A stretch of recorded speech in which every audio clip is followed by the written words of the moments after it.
Vamos a orar, hermanos. Señor, qué gozo es estar con mis hermanos en esta mañana.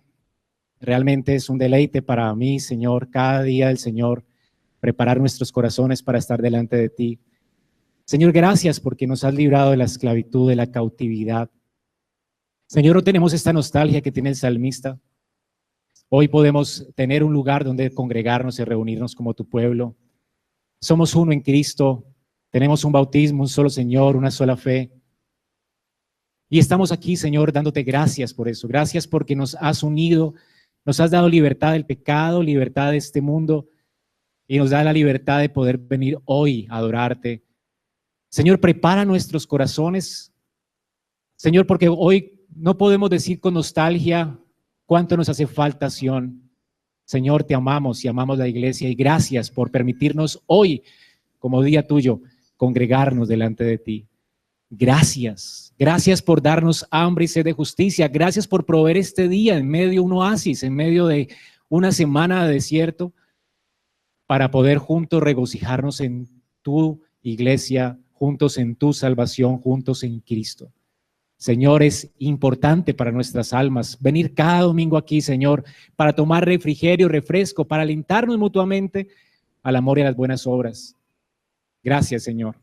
Gracias porque mientras el mundo busca en cisternas rotas donde calmar su sed, nosotros hemos encontrado al pan de vida, hemos encontrado aquel que es la luz del mundo, hemos encontrado aquel que ha saciado completamente nuestra sed, en quien no tenemos ninguna falta. A ti la gloria en esta mañana, Señor. Bendice tu palabra y háblanos por medio de ella. Te lo imploramos en Cristo Jesús. Amén. Hermanos, hoy estamos pues de fiesta y de gozo porque hemos encontrado a nuestro Señor, amo, Rey y dueño de nuestras almas, o más bien Él nos encontró a nosotros.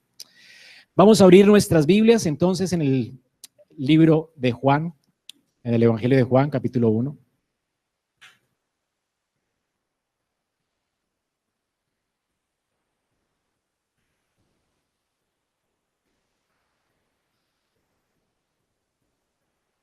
Juan, capítulo 1.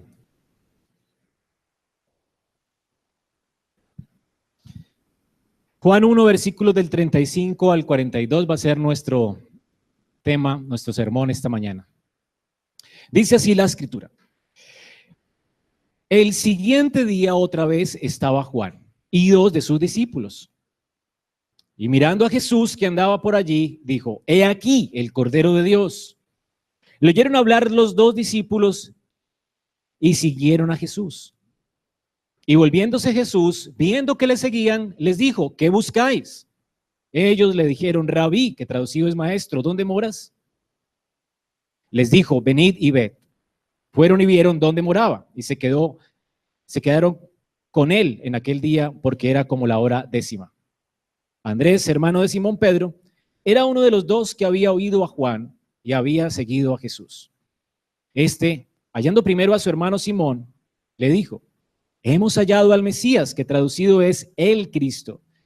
Y le trajo a Jesús, y mirándole Jesús dijo, tú eres Simón, hijo de Jonás, tú serás llamado Cefas, que quiere decir Pedro. El Evangelio de Juan ha sido llamado el lugar santísimo de la Escritura.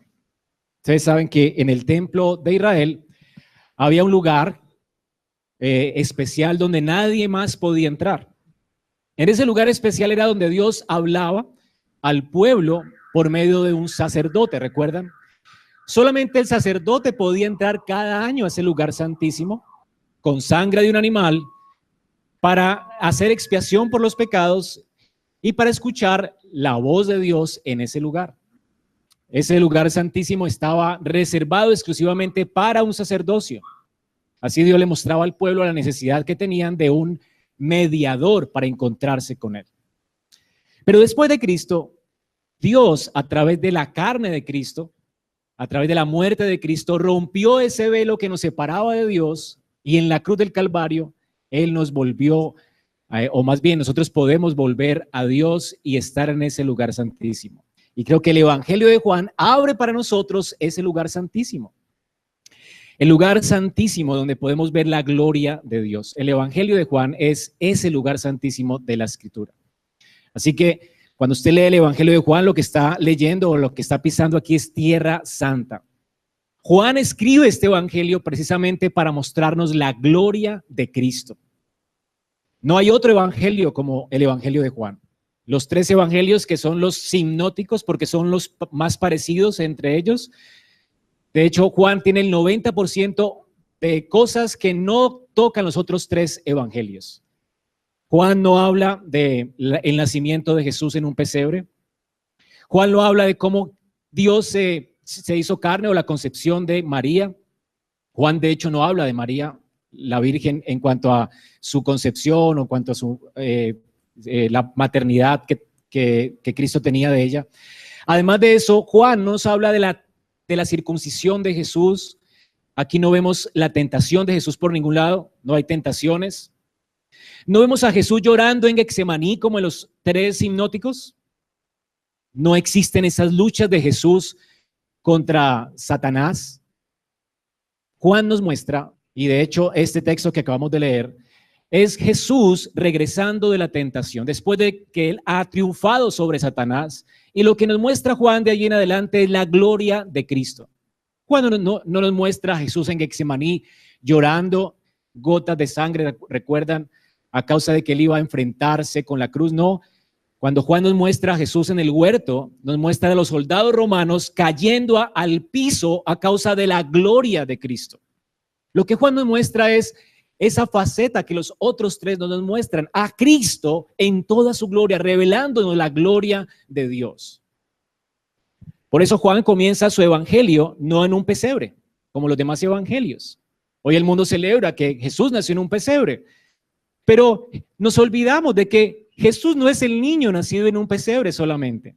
Juan nos muestra Navidad, nos la muestra desde la perspectiva desde la eternidad. Y por eso comienza, dice: en el principio era el verbo, y el verbo era Dios, y el verbo era con Dios.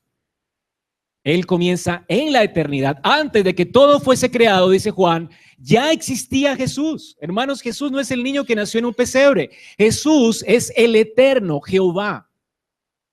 Él es uno con el Padre. Cuando se hizo carne, Jesús jamás dejó de ser Dios. Y Juan nos quiere mostrar desde el prólogo todo lo que él va a tocar en todo el evangelio. El evangelio de Juan se trata de esto, de Cristo en toda su gloria. Él es el lugar santísimo de la Escritura. Ahora, ¿por qué Juan nos quiere mostrar que este Cristo, el eterno Dios, Dios crea un pueblo? Dios nos da vida por medio de su palabra.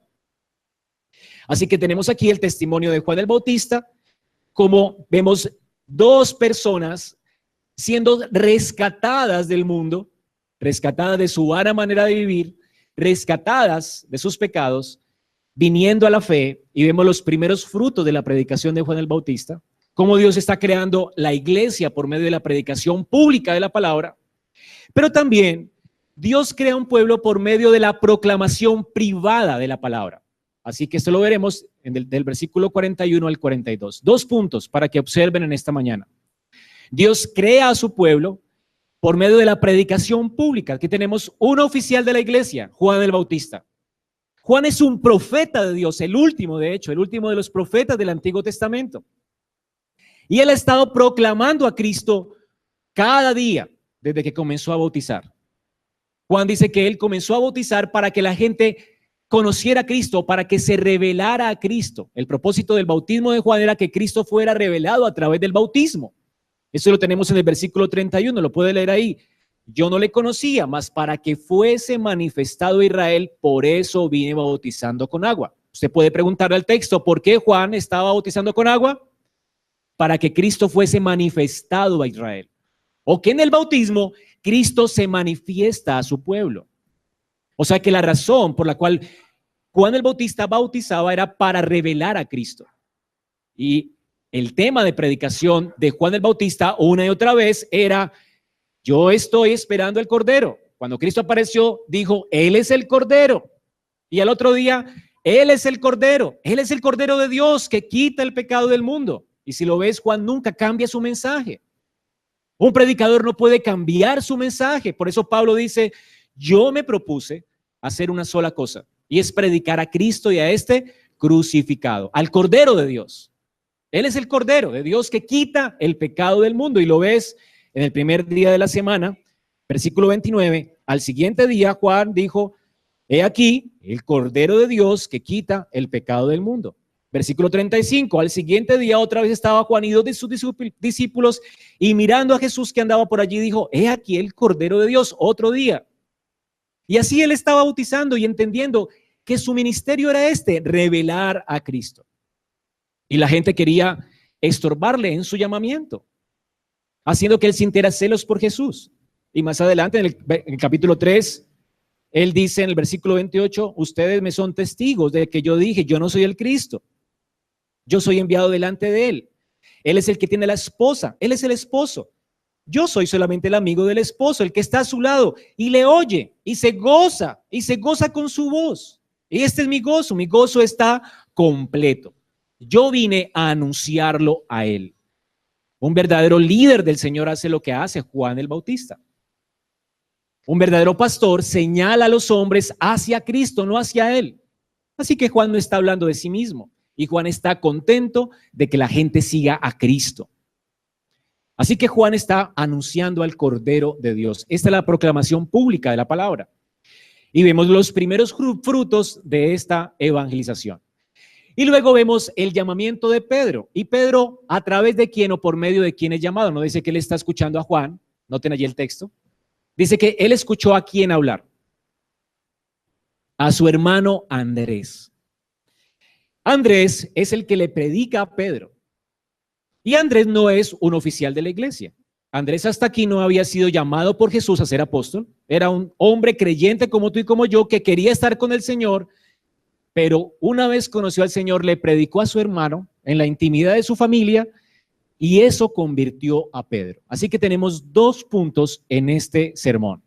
El primero, cómo la proclamación pública a través de un oficial de la iglesia crea al pueblo de Dios, pero cómo la proclamación privada tuya, no tienes que ser pastor para ver la gloria de Dios en tu vida, cómo Dios puede usarte este año para que siga Dios avanzando su reino y creando un pueblo para su gloria a través de la proclamación privada de la palabra.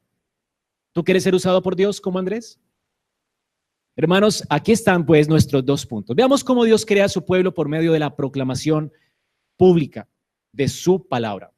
Dice aquí el Señor, el siguiente día otra vez Juan predicando sobre el Cordero. ¿Cuándo? Al siguiente día. Y es interesante, noten algo. En el versículo 1 dice, en el principio era el verbo. ¿A dónde nos está llevando Juan? ¿Qué es lo primero que usted piensa cuando lee en el principio? En el principio. ¿Dónde está esa palabra en la Biblia? ¿Dónde? En el principio, en Génesis 1:1.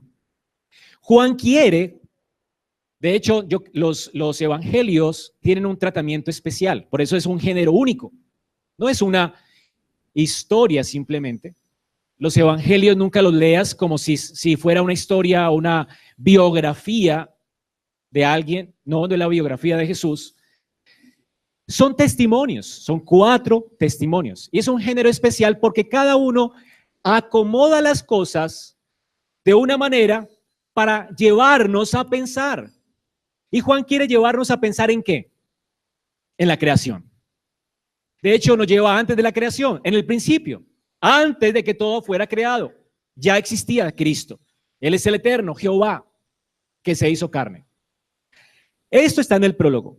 Ahora, noten lo que sigue, versículo 19, después del prólogo. Este es el testimonio de Juan. Comienza con el testimonio de Juan. ¿De qué está dando testimonio Juan? Dice la palabra de Dios que él estaba dando testimonio de la luz. Versículo 9.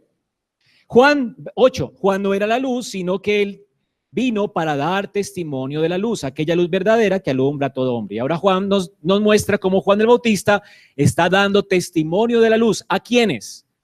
Aquí dice que estaban los enviados de Jerusalén, de los sacerdotes y levitas, que eran fariseos. En versículo 24, eran de los fariseos. Así que él está dando testimonio a un pueblo que estaba en tinieblas. A lo suyo vino y lo suyo no le conoció. Así que Juan está dando testimonio de la luz y aquí va un día. Versículo 29. El siguiente día, segundo día. Noten, versículo 29. El segundo día, Juan coloca un énfasis especial. Dice, yo vengo bautizando con agua, pero él, el Cordero de Dios que quita el pecado del mundo, él es el que bautiza con el Espíritu. Es decir, él quiere hacer una diferencia entre el bautismo de él y el bautismo de Cristo. Muy diferente, ¿no? ¿Ok? Ahora tenemos en el versículo 35, el siguiente día, tercer día, dice, Juan y 2 de sus discípulos estaban allí y vienen los primeros frutos de la iglesia, los primeros frutos de la predicación de Juan el Bautista. Aquí está iniciando la iglesia del Nuevo Testamento. Versículo 43. El siguiente día quiso Jesús ir a Galilea y en este día, lo acabamos de leer, ¿de qué nos habla?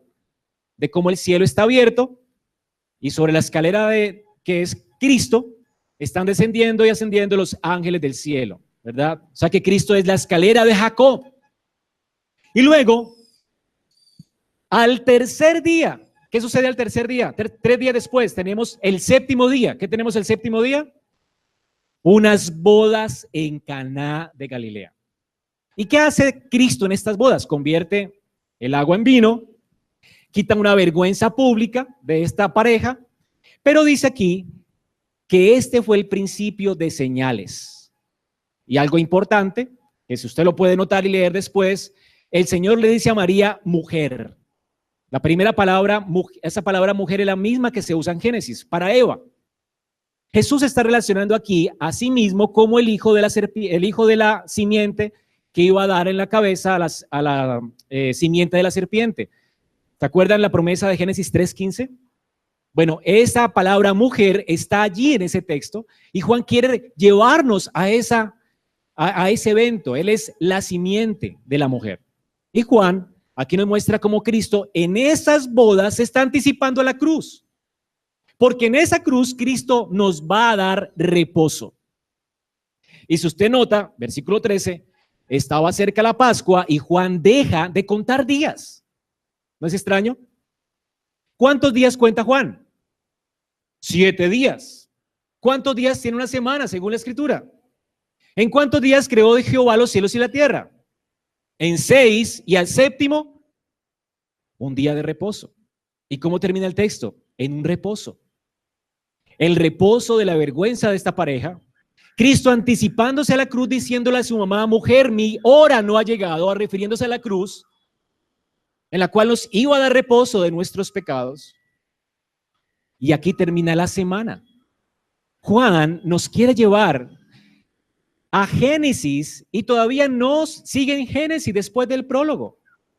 Es decir, vemos una conexión directa entre estos 7 días de la semana y los 7 días de la creación. Que en el primer día de la creación, ¿qué hizo Dios? Hágase ¿qué? La luz. Y Juan está anunciando a aquel que es la luz del mundo en medio de las tinieblas. Y la luz resplandeció en las tinieblas. ¿Qué sucedió en el segundo día de la semana? Dice que Dios separó las aguas de las aguas. Y nos muestra la distancia que hay entre un bautismo y otro, entre el bautismo de Cristo y el bautismo de Juan. Y en el tercer día, entonces, en la creación, Dios dice que separó las aguas de la tierra. Y dice que todo dio su fruto, según su especie. Cada árbol dio su fruto. Y los primeros frutos de la iglesia. ¿Ven la relación? Y en el cuarto día no les digo para que piensen y mediten. Pero en el séptimo día es el reposo. Y hay una razón por la cual él no narra 2 días que tienen que ver con la creación de los animales y los hombres, porque está centrado más en Cristo como el segundo Adán de esta nueva creación. Así que lo que estamos viendo en el texto, cuando dice al día siguiente, Juan nos está narrando los frutos de la nueva creación. Ya no es la creación vieja. Aquí estamos viendo los primeros frutos, los primeros 2 frutos de esta nueva creación de Dios. ¿No es glorioso? Juan no quiere que perdamos de vista el Génesis. Hermanos, Dios en Cristo está haciendo nuevas todas las cosas. Este mundo tiene su esperanza puesta en esta creación, nosotros no. El Señor vino a hacer nuevas todas las cosas. Y esta es la gloria del Evangelio. No tenemos que poner nuestra mirada en las cosas de esta vida, en este mundo, en las cosas que nos sacian, en las cosas perecederas de este mundo. Dios está haciendo nuevas todas las cosas y Él nos va a llevar a un cielo nuevo y a una tierra nueva donde mora la justicia. Hermanos, esta es la razón por la cual Juan cuenta 7 días. Él quiere que pensemos en Cristo como el segundo Adán que da inicio a una nueva creación. Por eso Él comienza con el principio y nos lleva a través de esa semana hasta un reposo. El Señor va a llevarnos a su reposo. Y aquí vemos los primeros frutos de la iglesia. Y es increíble que la forma en que Dios creó los cielos y la tierra fue Él solo, por medio del poder de su palabra. Dios dijo y fue creado todo. Ahora, ¿por medio de quién crea la segunda creación? Por medio de Cristo. ¿Y Cristo por medio de quién? De sus profetas. Aquí está hablando un hombre. Y es increíble que Dios nos haga partícipes de esta gloriosa obra de creación. Hermano, piensa en este año, piensa en usted mismo, como un instrumento de Dios para seguir extendiendo su reino. Así como era el propósito de Adán y Eva, después de que Adán lo creó a su imagen y semejanza, era llenar la tierra de la gloria de Dios, de sus imágenes santas. Tu ministerio este año es seguir llenando esta tierra con imágenes santas. ¿Cómo? Ya no teniendo hijos por generación de padre y madre, sino hijos espirituales por medio de la proclamación pública y privada de la palabra. Hermano, Dios quiere usarte para llenar esta tierra de su gloria. Eso es lo que vemos aquí. Dios creando una nueva creación y lo hace por medio de la proclamación pública y privada de su palabra. Esto es glorioso. Y Dios quiere usarte para eso este año. Así que, hermanos, este es el desafío de esta mañana. Jesús, entonces, dice aquí, estaba 2 de sus discípulos y mirando que Jesús estaba por allí, Él dijo, he aquí el Cordero de Dios. Jesús está por allí, dice, caminando. Jesús no está hablando. Él está esperando el tiempo del Señor. Él había estado esperando, había ya vencido a Satanás en el desierto. Él estaba esperando su hora. Jesús nunca hizo nada en contra de la voluntad de Dios. Jesús no hizo nada fuera del tiempo de Dios. Jesús no se adelantó a los tiempos del Señor. Jesús fue un cordero obediente. Cuando Juan decía, he aquí el Cordero de Dios, estaba señalando a un cordero santo sin mancha, que estaba por allí, no llamando la atención sobre sí mismo, esperando que el Dios le diera gloria a él. El Señor le diera, esperando su momento y su tiempo, y estaba pasando por allí. Así que Jesús caminaba allí en Betania, al otro lado del Jordán, que Juan en algunas versiones dice que se llama Betábara. Esta es una ciudad que queda al otro lado del río Jordán. Y dice Juan el Bautista, he aquí el Cordero de Dios. Mientras Jesús está esperando su momento, Juan el Bautista está señalándolo a él como aquel a quien los hombres deben seguirlo. El primer día, Juan está diciendo, yo no soy Elías, yo no soy el profeta, yo no soy el Mesías. Él es. Y nadie le escuchó. El segundo día, Juan está otra vez diciendo, he aquí el Cordero de Dios. Y más específicamente dice, Él es el que quita el pecado del mundo. Y nadie siguió a Jesús. Nadie le siguió. ¿Cuántas veces alguien está proclamando el evangelio una vez y están las mismas personas oyéndole y no hay quien se despierte, ¿verdad? Y llegas al otro día y haciendo lo mismo. Hermano, nunca tenemos que desmayar. Tú no sabes el tiempo del Señor para las personas. Sigue proclamando a Cristo. Así como gotas de agua que golpean la roca, poco a poco van haciendo mella. Esa roca que hay en nuestro corazón, gota a gota, muchas veces es quebrantada por el poder de la palabra de Dios. Pero hay que anunciarla con fidelidad. Juan el Bautista, siendo fiel, no tiene frutos los primeros días de su ministerio. Y al tercer día, bueno, yo llevaba harto tiempo predicando, ¿verdad? Y anunciando. Pero dice aquí, el tercer día, 2 discípulos. ¿Cuántos le seguían? ¿Cuánta gente le seguía a Juan? La Biblia dice que multitudes iban a él.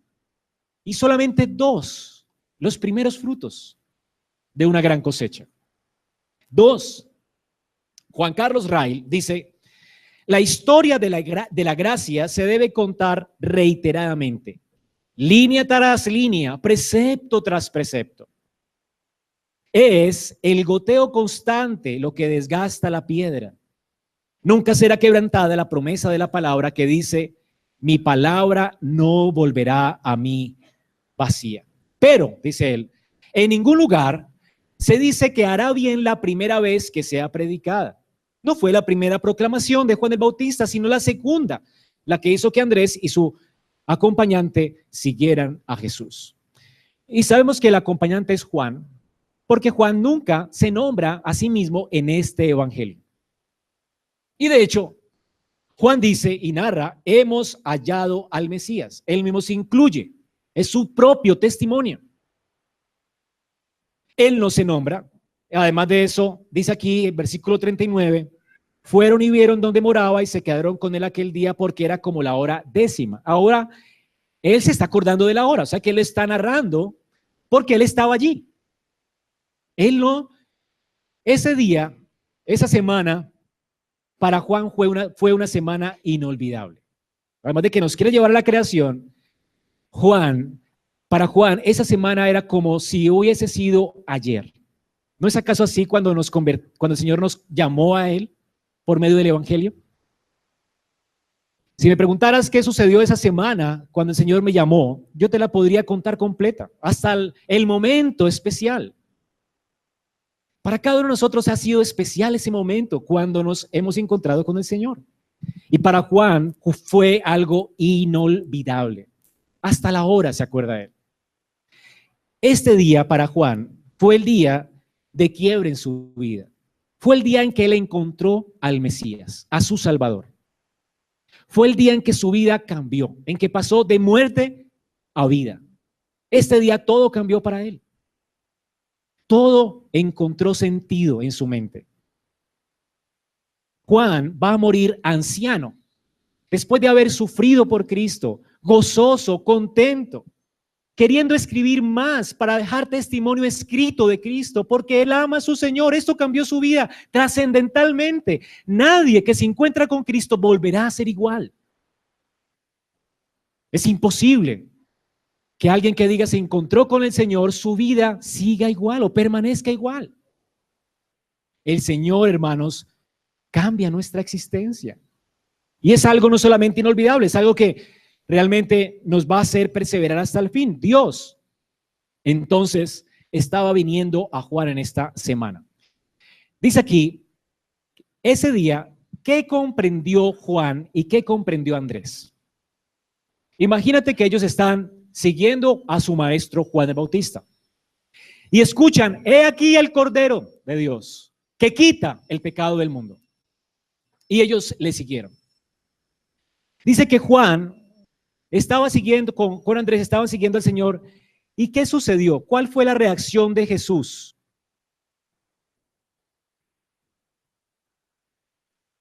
¿Siguió de largo? ¿Qué dice allí? Y volviéndose Jesús, viendo que le seguían, les dijo, ¿qué buscáis? Hermanos, Juan y Andrés aquí estaban comprendiendo su necesidad de un Salvador. Su líder les estaba diciendo, Él es el que quita el pecado del mundo. ¿Qué estaban comprendiendo ellos al seguir a Jesús? ¿Somos qué? Pecadores. Si Él es el que quita el pecado del mundo, lo necesitamos a Él. Ellos mismos se estaban proclamando pecadores. Me imagino a los fariseos escuchando a Juan, he aquí el que quita el pecado del mundo. Y ellos diciendo, ¿para qué lo necesitamos? No tenemos pecado. Hay mucha gente que piensa que no necesita a Cristo, por eso no le sigue. ¿Quiénes son los que deben ir tras Jesús? O los que deberían ir tras Jesús. Los pecadores. Y hermanos, todos los hombres son pecadores. El problema es que no saben. Este día ellos fueron despertados por el Espíritu de Dios y entendieron su necesidad de un Mesías, de un Cordero que quitara sus pecados. ¿Cómo lo comprendieron? Jesús no habló. ¿Habló quién? Un predicador ordenado para el ministerio, llamado por Dios para el ministerio. Ellos estaban escuchando un sermón como tú estás escuchando hoy. Un sermón que les estaba diciendo, Él es la solución para tu gran problema, el único problema que tienes. Tu problema es con Dios. Él es el Cordero de Dios que quita el pecado del mundo. ¿Por qué es que tiene que ser el Cordero de Dios y no un Cordero nuestro? ¿Por qué es que Jesús debe ser Dios y no hombre para poder llevar nuestros pecados? Si yo te ofendo a ti y otra persona dice, ¿sabes qué? Yo perdono lo que le hiciste a esa persona. ¿Qué dirías tú? ¿Tiene derecho él a perdonarme? ¿Quién es el que puede perdonarme?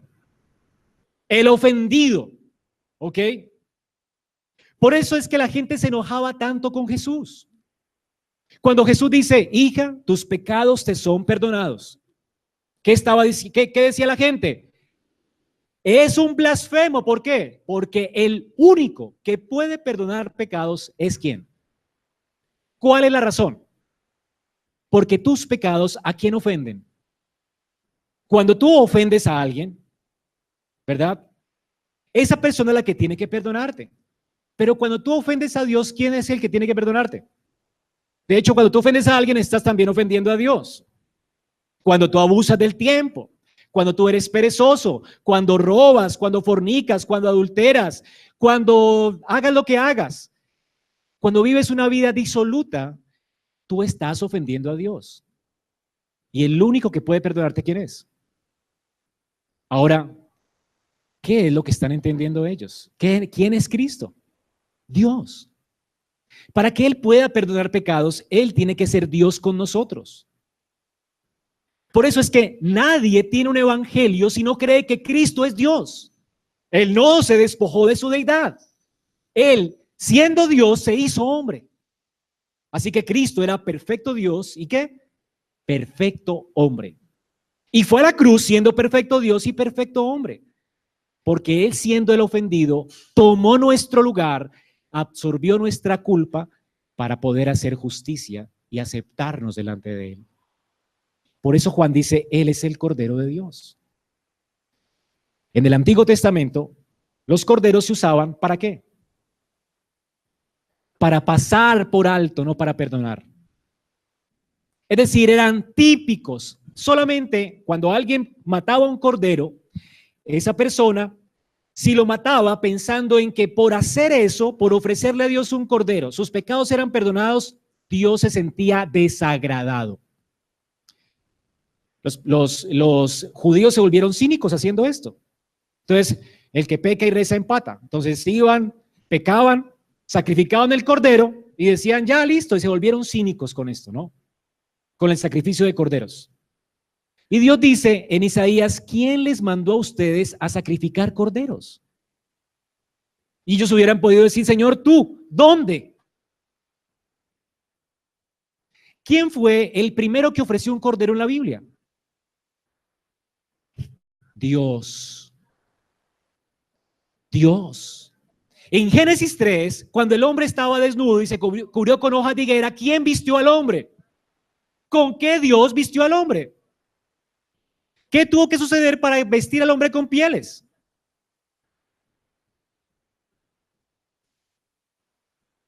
Dios no acepta sacrificios de nuestra mano. Nunca los ha aceptado. El único sacrificio aceptable a Dios es su Hijo. Y Él nos dio simplemente un sacrificio para que nosotros, desde Adán, para que la iglesia desde Adán pusiera su esperanza en el Cristo que vendría. Él era el Cordero de Dios. Así que estos corderos del Antiguo Testamento simplemente le señalaban a Israel su necesidad de un mediador, su necesidad de un sustituto, y ellos deberían poner su fe en el sustituto que Dios enviaría, que sería Dios mismo hecho hombre. Ellos debían esperarlo. Cuando Israel mataba, cuando los judíos mataban un cordero y ponían su esperanza en el sacrificio que Dios daría, ofrecería por ellos, eso es lo que a Dios le agradaba. La fe de ellos en el Mesías, no la fe de ellos en la ofrenda. No, no es la ofrenda lo que salva. No es comerte el pan y el vino lo que te salva. Es poner tu esperanza en lo que lo representa. ¿Entienden eso? Hermanos, he aquí el Cordero de Dios. ¿Qué significa? Que Cristo es la provisión de Dios para el pecado de los hombres. ¿Qué implica? Que Cristo es Dios. Que Cristo es el Cordero de Dios. Él, siendo el ofendido, asumió nuestra deuda, tomó nuestro lugar, se hizo hombre. Él, siendo la deidad ofendida, el Hijo de Dios, el eterno Jehová, se hizo hombre, vivió entre nosotros, vivió una vida santa que Adán no vivió y murió una muerte cruenta que nosotros merecíamos morir. Él obedeció por nosotros y dio su vida por nosotros. ¿Y qué tenemos que hacer nosotros? Creer en Él. ¿Qué es creer en Él? ¿Qué es creer en su nombre? Recibirlo a Él. Y si lo recibes a Él, es un regalo tan costoso que te obliga. Tú recibes, si recibieras en esta Navidad una casita de parte de alguien, ¿verdad? Generoso, y un carrito, ¿lo recibirías? ¿No lo pensarías? Bueno, hay gente necia que lo haría. Ay, sí, sí, el carro y la casa. Pero ¿en qué te estás metiendo? ¿Sabes que esa persona puede demandar de ti cosas después o no? Uno sabe a qué se está metiendo. Cuando una mujer recibe un anillo de compromiso, ella sabe que está recibiendo porque es costoso. Entonces, si el tipo ahorró y le dio un anillo de diamantes, ¿verdad? Y se lo pone en su dedo y ya se lo pone, ¿qué está diciendo con eso? Me voy a entregar a ti. Así de sencillo. El que recibe a Cristo pierde su vida, hermano. Porque el costo, lo que le costó a Jesús salvarnos y rescatarnos fue su vida. Y Él dice que el que no pierda su vida por causa de Él, no es digno de Él. Así que recibir a Cristo es recibir el regalo más costoso. Esta noche muchos abren regalos y ni se dan cuenta del regalo que Dios nos ha dado. Es que cuando recibimos el regalo de Dios, que es su Hijo, hay que perder la vida. Dios te demanda todo. No algo de tu tiempo, todo tu tiempo. No algo de tu dinero, todo tu dinero. No algo de tu vida, toda tu vida. ¿Sabe lo que implica el Evangelio? ¿Sabe lo que implica que un cordero haya sido ofrecido por nosotros? Así que cuando estas dos personas decidieron seguir a Cristo, ¿qué estaban aceptando? ¿Que eran pecadores? ¿Qué estaban aceptando? Que necesitaban a Dios y ¿qué le estaban entregando? Su vida. Su vida. Ellos ya no tenían agenda. Se iban a poner a disposición de Jesús. Señor, ¿qué quieres? De hecho, después iban a decir, Señor, ¿a dónde iremos si solo tú tienes palabras de vida eterna? ¿Dónde van a preferir ir ellos ahora? Habiendo hallado a su reposo y a su descanso, ¿será que querrán estar en otra parte, apartados de Él? Cuando el Señor dice que apartados de mí nada podéis hacer, soy totalmente inútil. Hermanos, seguir a Cristo implica quemar la agenda. Esto es lo que implica seguirlo a Él. Ellos perdieron su vida al seguir al Maestro. Ahora, qué increíble, ¿qué hace Dios cuando alguien determina que lo necesita? Sabe que es un pecador, ¿verdad? Y que necesita ese cordero y le quiere seguir. ¿Qué hace Jesús? ¿Lo rechaza? Dice, esta es la figura es hermosa, porque dice, volviéndose, viendo que le seguían, dijo, ¿qué buscáis? Esta figura nos recuerda lo que sucedió con el hijo pródigo, ¿se acuerdan? El padre no esperó a que su hijo tocara la puerta. Dice que viéndolo de lejos, corrió a él. Jesús, viendo que le seguían, ¿qué hizo? Se volvió a ellos, comenzó a caminar hacia ellos. Tú vienes hacia Jesús y Jesús ya viene hacia ti. Él ni siquiera esperas que tú vengas a Él humillado. Él viene también. Él se humilló primero, de hecho. Por eso Juan dice que nosotros le amamos a Él porque Él nos amó primero.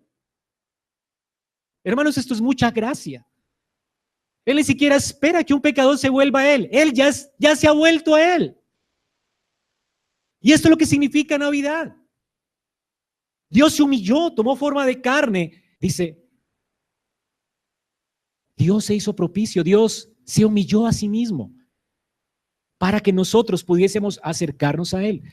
No hay nadie que venga a Jesús que sea rechazado. Dios ya lo está esperando. Dios está esperando por un pecador en esta mañana. Y si vienes a Él, Él no te rechazará.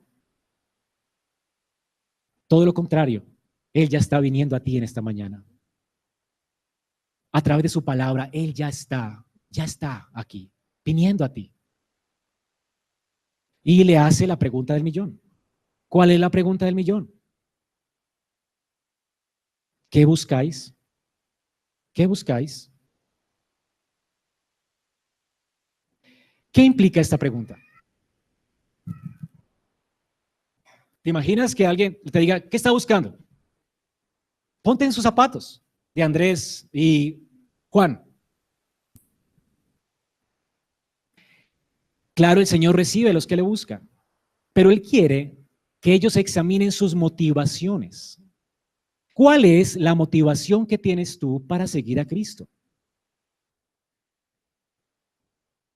¿Qué te motiva a estar esta mañana aquí? Tal vez sí, tú dices, soy un pecador, voy a venir a Cristo, voy a seguirlo a Él. Y el Señor ya viene a ti y lo primero que te dice, listo, ¿qué buscas? ¿Entiendes cuál es tu necesidad realmente? ¿Sabes qué es lo que tú necesitas para tu alma? ¿Tú entiendes qué estás esperando del Señor? ¿Qué buscas? ¿Están seguros que me están siguiendo con la motivación correcta? Sería la implicación de esa pregunta. Es decir, ¿están seguros que no me están considerando simplemente como alguien que les va a dar casa, carro y beca? Esta es la pregunta implícita que Juan está haciendo para la iglesia perseguida de su tiempo. Me están buscando porque piensan que el imperio romano se va a acabar y que ustedes van a vivir libres de aflicción y que van a prosperar. ¿Por eso me están buscando? ¿O realmente me están buscando porque han entendido que yo soy el soberano Dios que descendió del cielo para salvar pecadores y para que estén conmigo para siempre? ¿Están dispuestos a llevar mi afrenta en este mundo? ¿Están dispuestos a ser perseguidos conmigo en este mundo? ¿Están dispuestos a sufrir conmigo en este mundo, a padecer conmigo en este mundo? Como Lot padeció a causa de que vivía en medio de un pueblo impío. ¿Cuánto tú padeces por Cristo? ¿Se aflige tu alma en estas fechas por lo que estás viendo? ¿O se alegra tu alma por lo que estás viendo? ¿Te encanta este mundo como la mujer de Lot? ¿O sufre tu alma con Lot? Porque este mundo, hermanos, y todo lo que hay en él va a pasar. Pero el Señor nos rescató de este mundo y nos unió a Él para que padeciéramos con Él en este mundo.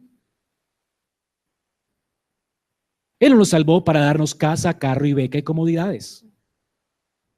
Él nos salvó para Él, para que le representáramos en esta tierra. Y eso implica sufrimiento.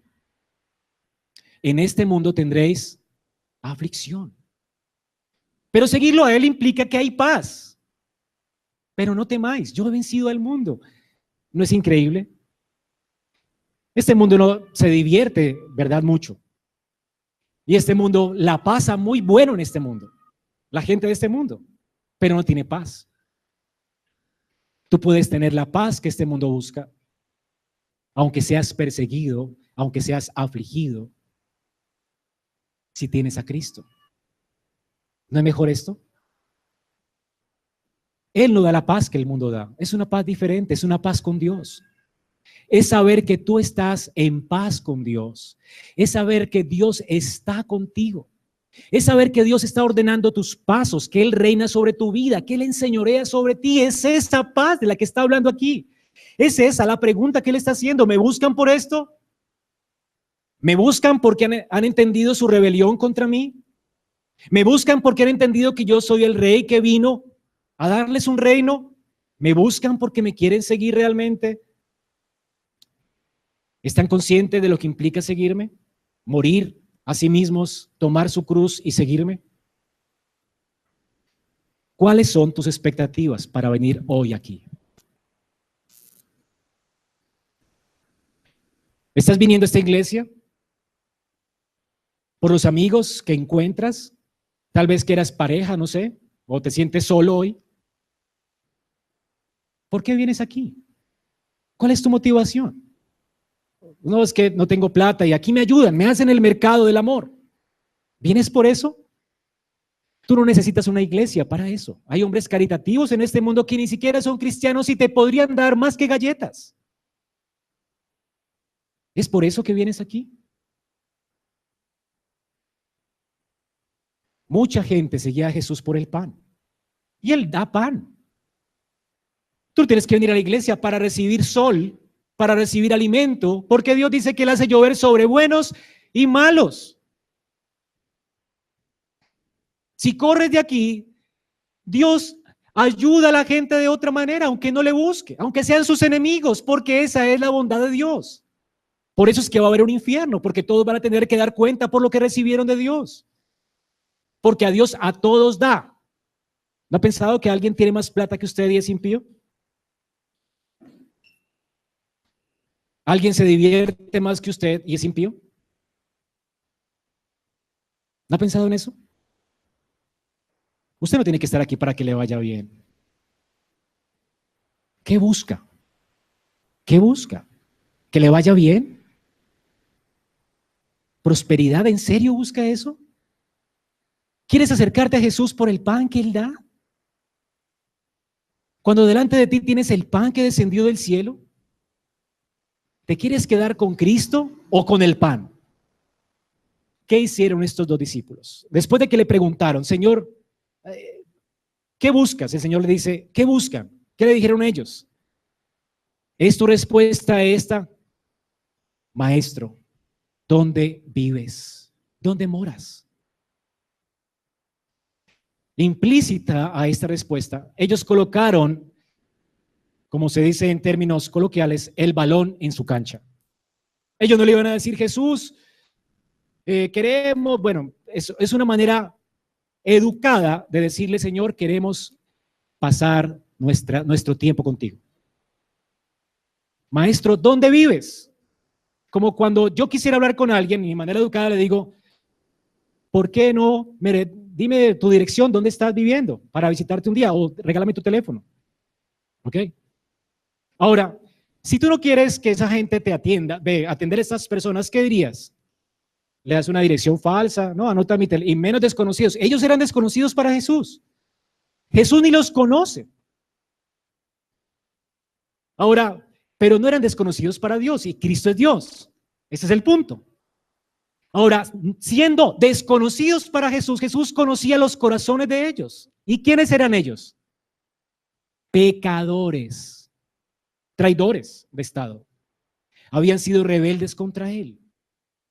¿Qué hace Jesús? Cuando le dicen, maestro, ellos están diciendo, ahora queremos seguirte a ti. Maestro. Porque allí Juan dice que traducido es ¿qué? Rabí, que es el término arameo, significa maestro. Maestro, ya no seguiremos más a Juan, te seguiremos a ti. Señor, te seguiremos a ti, desde ahora serás nuestro guía. Ya Juan no es nuestro guía. Y lo segundo, ¿dónde vives? Queremos pasar nuestro tiempo contigo. No queremos el pan. Esa fue la respuesta de ellos, implícita. No queremos que nos sanes de algo. Me imagino que Andrés, como usted aquí, tendría por ahí la edad nuestra y ya sufrimos de todo, ¿verdad? Artritis, dolores de estómago.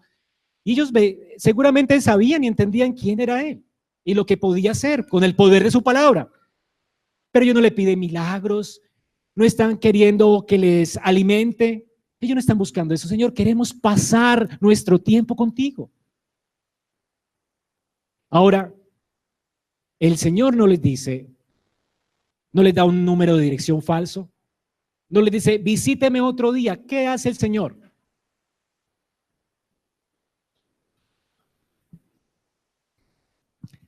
Vengan y vean. Qué invitación tan increíble. Si tú vienes hoy a Cristo, Él te está diciendo, venga y vea. Esto es no solamente una invitación, es una orden.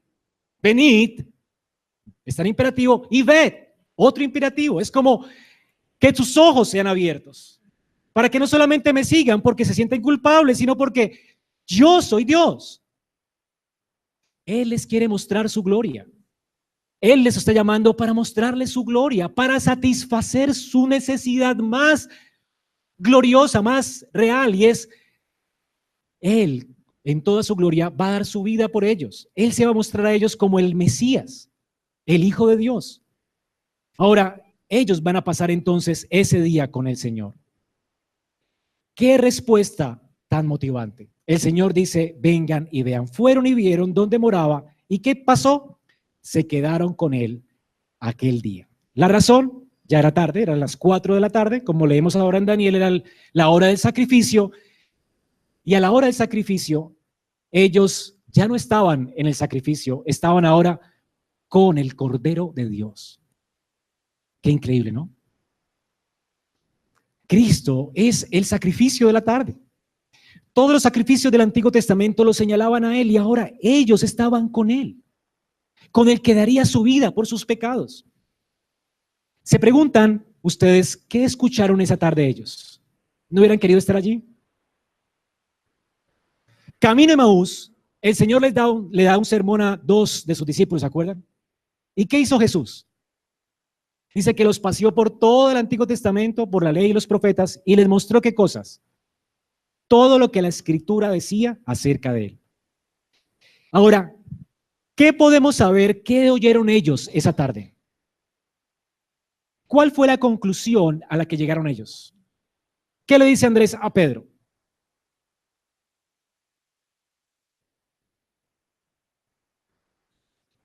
¿Qué? Hemos encontrado al Mesías. Esa fue la conclusión de la conversación. Sus ojos fueron abiertos y pudieron cerciorarse de que definitivamente no solo es el Cordero, Él es el Mesías. Cuando ellos dicen Él es el Mesías, Juan quiere llevarnos inmediatamente a lo que leímos en Daniel 9. ¿Lo quieren volver a leer?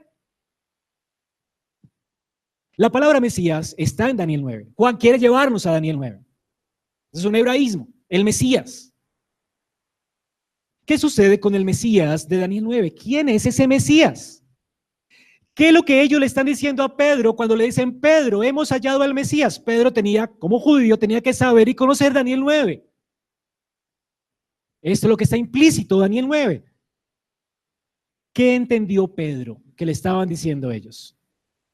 ¿A quién encontraron mis hermanos? Dice Daniel 9, versículo 25 al 27.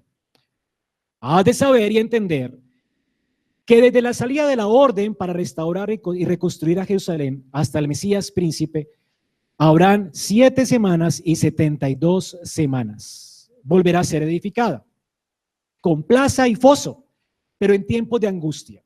Que está hablando de la reconstrucción de Jerusalén, el regreso de Israel del exilio.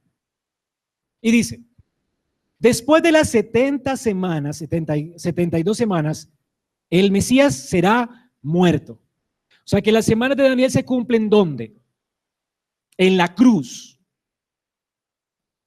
Hermanos, ¿notan cuánto tiempo, hace cuánto tiempo había escrito Daniel esto? Más de 500 años atrás, antes de que Cristo muriera en la cruz. ¿Y qué está profetizando Daniel? Que Cristo, Jesús, moriría, moriría. Dice, después de las 72 semanas, el Mesías será muerto. El Mesías que están diciéndole a Pedro que encontraron ellos es este Mesías. Ellos entendieron que definitivamente sí, Él es el Cordero de Dios, porque iba a morir por ellos. Los creyentes en Israel entendían. Los no creyentes no esperaban sino un rey, como David. Pero los creyentes esperaban un Mesías. Este Mesías, que sería muerto. Dice, será muerto y no tendrá nada. Y el pueblo del príncipe que ha de venir destruirá la ciudad y el santuario, refiriéndose a Roma, lo que sucedió en el año 70 después de Cristo, cuando Roma destruyó a Jerusalén y se cumplieron completamente las semanas de Daniel. Así que no estamos esperando otra semana de Daniel, ya se cumplió todo. Con la destrucción de Jerusalén cesó la ofrenda y el sacrificio. Y Dios quiso hacerlo así para darle esperanza a los judíos. Los judíos ponían su esperanza en los sacrificios del templo. Y Dios dice que una vez el Mesías muerto, vendrá el príncipe de la ciudad de Roma, el santuario, y dice, y aún habrá guerras, las desolaciones están determinadas, y hará un pacto firme con muchos. Esto se refiere a Tito, pero la mitad de la semana pondrá fin al sacrificio y de la ofrenda de cereal. Y aquí está hablando del cese de las ofrendas en el templo y sobre el ala de las abominaciones, lo que hizo Tito cuando destruyó todo el templo y sacrificó allí animales inmundos. Y sobre el ala de las abominaciones vendrá el desolador hasta que una destrucción completa, la que está decretada, sea derramada sobre el desolador. Aquí está entonces Daniel anticipándose a la cruz y a la destrucción completa de Jerusalén. Y esto ya sucedió. Así que, hermanos, ¿qué entendió Pedro? ¿Quién es el Mesías? El que moriría por el pecado de su pueblo. El que los libertaría y los reuniría de los extremos de la tierra para que fueran un pueblo y tuvieran un Dios y un rey. El Señor les sacaría del exilio, les traería de nuevo ya no a una tierra, sino a la gloria. Y esto es lo que Cristo está haciendo hoy, reuniendo gente de todo linaje, lengua, tribu y nación, trayéndolos a su iglesia, y luego nos reunirá en gloria con Él. Y esta es la esperanza que tenemos nosotros. Pedro entendió esto. Muchas veces Pedro se preguntaba, todavía les costaba trabajo entender la cruz, pero sabían ya que el Mesías moriría por ellos. Así que tenemos los primeros dos convertidos de la Escritura, Andrés y Juan. ¿Qué hacen estos dos convertidos? ¿Por qué fueron convertidos? Por la predicación pública del Evangelio. Y para terminar, veamos cómo Dios crea un pueblo por medio de la proclamación pública de la palabra. Pedro no escuchó un sermón. Pedro no escuchó a un predicador en la calle hablando del Evangelio. Pedro escuchó a su hermanito, que no era un oficial de la iglesia, que era un hombre que acababa de conocer a Cristo, que pasó la tarde con el Señor, que fue salvado por la gracia, que encontró al Mesías, al Cordero de Dios que quita el pecado del mundo, que colocó su confianza en Él. Él encontró a este Mesías, el cual le ha dado paz en su corazón, alegría a su alma, y él simplemente va y le anuncia a su hermanito aquel Mesías que él ha encontrado. Esto es todo lo que tienes que hacer para que Dios te use, para que convierta a otro. Es así como la iglesia crece, no solamente por la predicación del pastor, sino por tu proclamación privada. Ve a tu casa. ¿Será que amas a los tuyos? Mira, el Señor salva personas por tu proclamación privada. No dejes de hacerlo. Andrés le predicó a Pedro, y Andrés es alguien desconocido en la historia de la iglesia.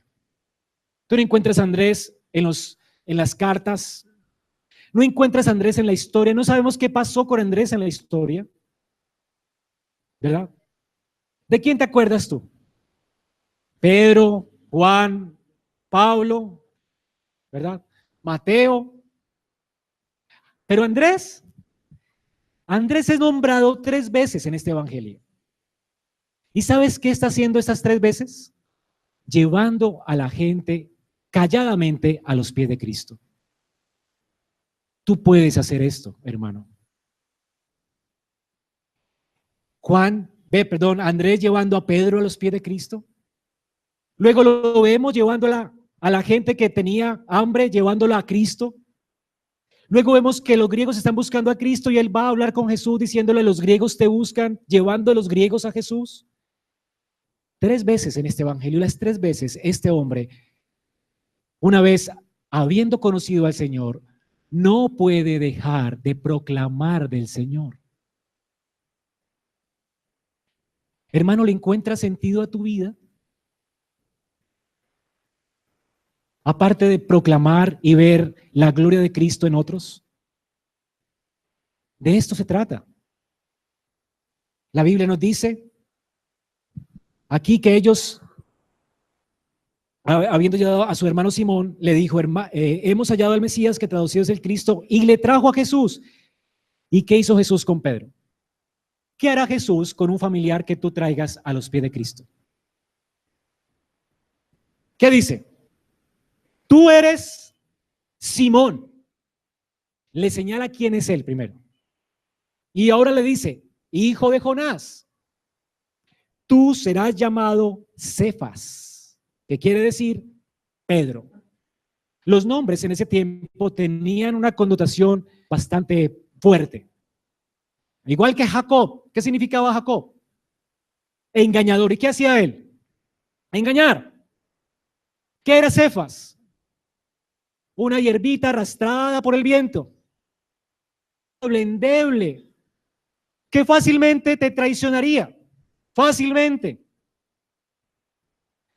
Y el Señor le dice: Pedro, yo te conozco, yo sé quién eres tú, un pecador, un traidor, alguien inestable, alguien que no puede ni permanecer un momento firme, ni quieto, inestable en todos tus caminos. Siempre estás buscando, Pedro, te conozco. ¿Qué hará el Señor con alguien que lo traigas a él? Esto. El Señor le conoce, sabe que es un pecador. ¿Y qué hará con él? El Señor le muestra quién es él. Él le muestra su señorío. ¿Sabes qué hace Jesús? Él le muestra a Pedro: ya no te llamarás Pedro. Yo soy Jehová, el que cambió el carácter de los hombres, el que convirtió a Jacob ¿en qué? En Israel.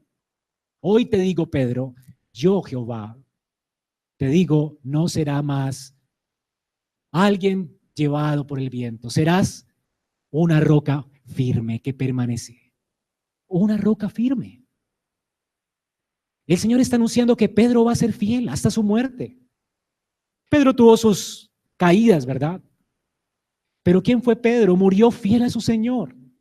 Ni siquiera pudo permitir que lo crucificaran como su Señor, sino dice la historia que lo crucificaron al revés. Pero murió por Cristo, firme como una roca en sus convicciones. No negó al Señor.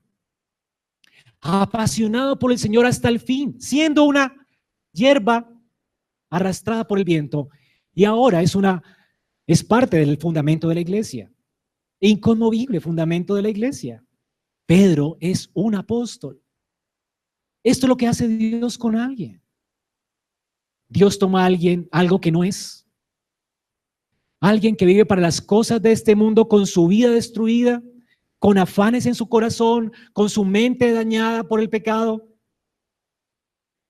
y lo transforma para su gloria.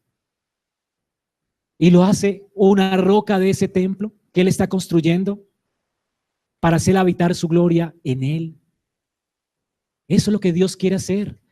Es lo que ha hecho contigo y es lo que puede hacer con tu casa.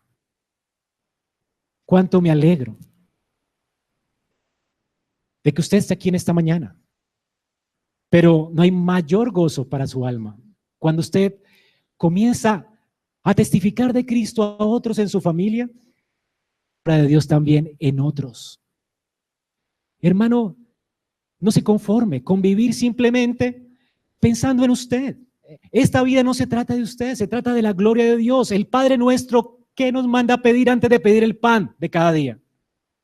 Venga a nosotros. ¿Ha soñado usted con el reino de Dios este año? La iglesia, 2 frutos, y la iglesia ha crecido hasta llegar a Colombia, con 2 frutos. Fueron los 2 primeros frutos de la iglesia. ¿Sabe lo que Dios puede hacer con esta iglesita aquí en Cali? ¿Te conformarás con ver estas bancas llenas nomás y ser una iglesia, la mejor iglesia reformada de Cali? ¿Te conformarás con eso? Hermanos, sueña con el reino de Dios.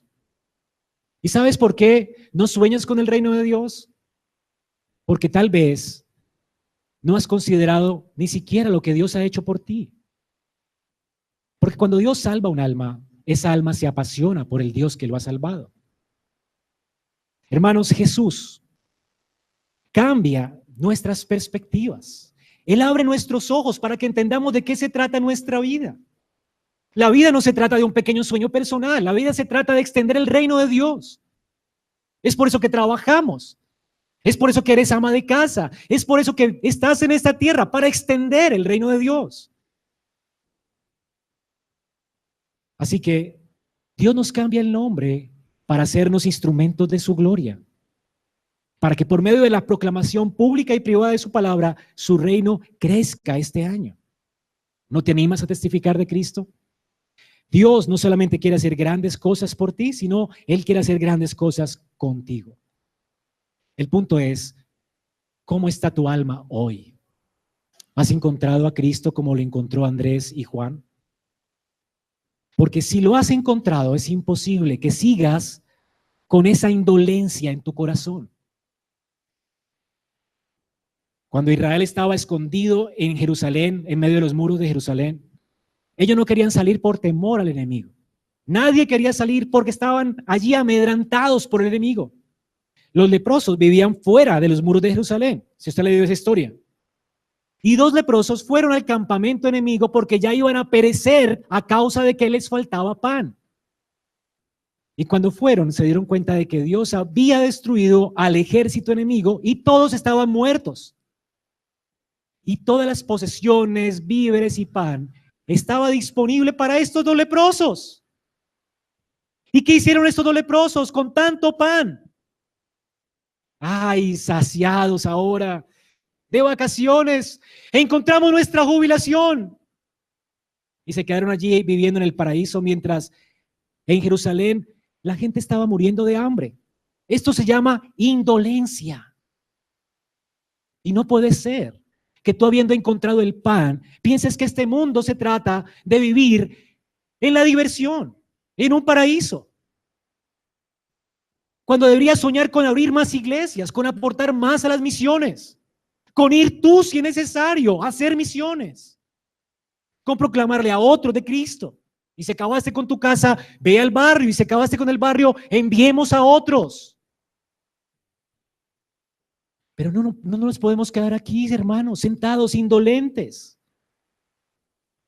Eso no es cristianismo. Dice Juan Calvino, hablando de esto: ay de nuestra indolencia, si tras haber sido plenamente iluminados, no nos esforzamos por hacer a otros partícipes de la misma gracia. Y termino con estas palabras de Ray: cada creyente debería ser un misionero en su hogar, un misionero a su familia, a sus hijos, a sus sirvientes, a sus vecinos y amigos. Sin duda, si no somos capaces de encontrar nada que decir a otros acerca de Cristo, bien, podemos poner en duda que nosotros mismos hayamos tenido un encuentro con nuestro Salvador. Asegurémonos de estar entre aquellos que verdaderamente siguen a Cristo y moran con Él, como Andrés y como Juan. No basta con oír predicar sobre Él desde el púlpito y leer acerca de Él y derramar nuestros corazones ante Él. Tenemos que derramar nuestros corazones ante Él, estar con Él, vivir para Él. Y entonces, y no hasta entonces, nos sentiremos constreñidos a hablar de Él a otros. ¿Sabes por qué tu frialdad? ¿Sabes por qué tu egocentrismo? Porque no le conoces. Porque si pasas tiempo con Cristo, no te podrás callar. Porque si cada día eres saciado, no te puedes callar. Siempre tendrás algo dulce que decir a tu cónyuge o a tus hijos, si estás saciado, porque quieres alimentarlos. Siempre encontrarás de qué hablar de Cristo con tus vecinos y con tu familia, porque estás saciado. La pregunta es, ¿estás saciado esta mañana o estás hambriento? Porque si estás hambriento, tal vez no le conozcas y le hayas oído de oídas. Y si le has oído de oídas, te invito hoy a venir a Cristo. Si eres un perverso pecador, no sé cuál sea tu pecado, no sé cuán perverso sea tu corazón, pero hoy puedes venir a Él para ser sanado. Dios quiere remendar redes para hacernos pescadores de hombres. Tal vez seas una red rota que el Señor quiera remendar hoy. Ven a Cristo hoy. No te vayas de aquí sin decirle a Él, Señor, ¿dónde moras? Yo quiero estar contigo. Quiero ser saciado y quiero ser usado para tu gloria. Vamos a orar.